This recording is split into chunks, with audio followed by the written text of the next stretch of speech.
So this video is about me and my Tumblr. Kasi my throat is throatening. Malayo ba o malapit? For sure ako, no? Bago pumasok tong 2025, nag-set kayo ng goals and expectations for this year. And ano-ano yung mga yon? Marami.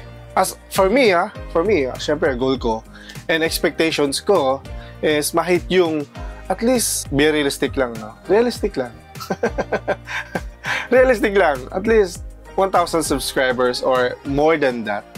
But if God allow us, di ba, na magkaroon ng maraming subscribers, why not? But yun expectation ko. And realistic siya, no? Ang baba, no? Yung pedestal dapat mataas, pero yung expectation mo nandito lang. But ikaw, kumusta? Ano expectations mo? Nag-iisip. Yun lang. Nag-iisip. Pero na-realize ko lang, no? Kakaisip ko, walang saysay. It's like, inubos mo yung lakas mo, yung time mo, para sa... Hindi naman sa walang katuturan. It's just that, yung iniisip mo, ilagay mo siya sa actions. Katulad ng ginagawa ko. Naisip ko nakaraan, dapat last year ko pa ito ginawa. Wala lang, magsalita lang ako. Hindi naman magsalita lang walang sense. Kumbaga, yung thoughts ko is, ilagay ko sa video. Why not? This, di ba? YouTube channel ko naman to. Parang journal ko lang, no? Maybe, na-consume lang ako ng mga thoughts ko na wala namang katuturan. And as I realize, dapat pala go lang ng go. Alam mo yun? Natutunan ko sa 2024 is marami. At ayoko na siyang gawin ulit ngayon sa 2025. Na parang natatakot ka. Alam mo yun? Sorry, inaayos ko yung camera. Natatakot ka in a sense na ayaw mong gawin, ayaw mong subukan. For me, yun. Parang nag-hold back pa ako. Something like na may kakalabasan ba to? Parang tinatanong mo yung sarili mo. Alam mo yun? Expectation ko na sana, hindi. Bakit kasi yung mag-focus ka sa numbers Focus ka sa video, sa quality video, na pwede kong ma-post or magawa. Pero na-realize ko lang, yung pinasok ko tong YouTube, nakala ko madali. Hindi siya madali, pero masaya. Masaya talaga. For me, masaya siya mag-video, mag-edit. Alam mo yun, parang nilook forward ko every time na mag-edit ako. Sana may next video pa ulit. Sana may upload pa ulit. Pero kalaban ko lang yung sarili ko. Oh, gusto ko ganito, gusto ko ganyan. Expected ko ganito, ganyan. Pero yung sarili mo is not, alam mo yun, doing so much. Ha? Tama ba? Parang walang ginagawa. So, paano mo ma-achieve yung expectations mo or yung goal mo? Paano nga ba? Magandang may expectations ka, may goal. Siyempre, may plan, may plano. There's a determination. Pero alam mo yun, discipline pa din So whatever aspect talaga, kailangan mo ng discipline. Diba? For example, mag-gym ka. Gusto mo weight loss. Ang discipline mo is to take and count your calories. It's like discipline is doing, alam mo yun, ginagawa mo yung isang bagay na kahit labag sa loob mo. Hindi naman literally labag sa loob mo. Kumbaga parang kahit na hindi ka motivated, alam mo yun, kahit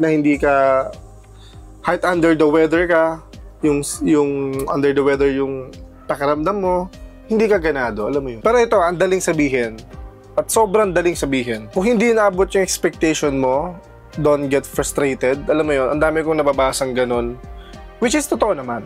Kumbaga parang, hindi ka pa hindi ka pa ready. Hindi pa para sa iyo at hindi pa yung moment is hindi pa naka-align para sa iyo. Tapos dapat hindi ka ma-frustrate. Ang daling sabihin, di ba? But for me, as I learned, ano ba natutunan ko? You should expect less. Hindi expect more. Kasi doon papasok nga yung frustrations, yung parang, ano nang purpose ko sa life? Ano nang gagawin ko? Ganito na lang ba ako? Alam mo yun? Hanggang dito na lang ba ako? Well, you expectation ay mataas. Talagang alam mo yun, pag hindi binigay sa'yo, magagalit ka sa mundo. Magagalit ka sa sarili mo. Kakampi mo na lang ang sarili mo. Sabi sa kanta ni... Sino ba kanta nun? Kakampi ko lang sarili ko. Sabi sa kanta ni Price Tag. Kailan nyo yun? Kailan nyo ba yun? Di ko naman sinabi na huwag kang mag-set ng expectation or goals or plans. Huwag mong masyadong ituon yung isip mo, yung lakas mo sa bagay na kung anong ginagawa mo or gagawin mo. Doon mo magtuon ng energy, ng time to learn more, to gain more. And yung expectations mo, darating na lang siya eventually. I don't know. Siguro sinasabi ko lang to kasi hindi ko pa nabot yung expectations ko. Parang ito yun Alam mo yung feeling na ina-expect mo bibigyan ka regalo, pero hindi ka binigyan. Ano naramdaman mo? Diba? Parang nagtampo ka, or binigyan kang regalo, pero yung na-receive mong regalo, hindi mo gusto. Ano nangyari? Hindi nagtampo ka na naman. Parang sumama na naman loob mo. Pero kung hindi ka nag-expect, parang wala kang sinet expectation sa isip mo, alam mo yun, yung feeling mo is genuine. Parang ganun. Nagigets mo ba yung sinasabi ko? I don't know kung merong sense tong mga sinasabi ko or it's just talagang thoughts lang. Drops lang talaga to Dapat di ko ipopost to Siguro kanyang-kanyang ano lang to Siguro kanyang-kanyang paraan paano mag-handle ng expectations. Kasi may mga sa akin ako na lang magsimula sa akin. Kasi ako dati is the way I handle is parang sinisisi ko yung sarili ko.